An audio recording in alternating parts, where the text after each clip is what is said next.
Was Saul God's appointed king for Israel? He was. Although most of us don't like Saul, yeah. But in the beginning, Saul was quite good one, But his heart was quite good one, yeah. But of course, he degenerated. He overstepped his kingly duty. He stepped into the priestly duty. He became jealous of somebody, of David. When people say, you killed 1,000, but David killed 10,000. He plotted to want to kill David, and eventually on and on and on, he ended up that he went and looked for the witch of Endor. But we must remember, right from the beginning, Saul was God's appointed king. And my last statement in that slide, this is one fact.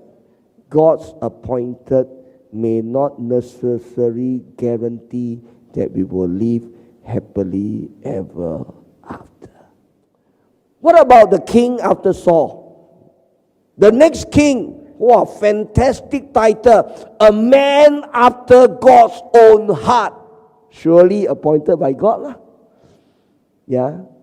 Was David perfect? No. Of course, he wasn't homosexual. But he committed adultery. Yeah. He tried to kill the husband of the woman that either you use the phrase he had sex with or he raped, And then he did a censor that God said no. And as a result, thousands of Israelites died. Wow. And the next king, Solomon, the wisest man on earth, also appointed by God. But I have to say something.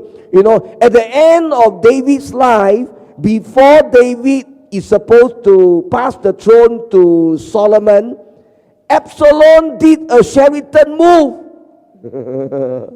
Yeah, what? Absalom did a Sheraton move and tried to take the place. Solomon eventually, if I can use a word, according to the will of God, became the king. Yeah. Was he perfect? No.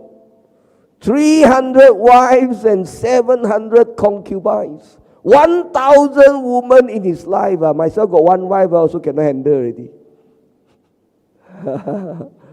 Both were divinely appointed kings. Divinely appointed kings.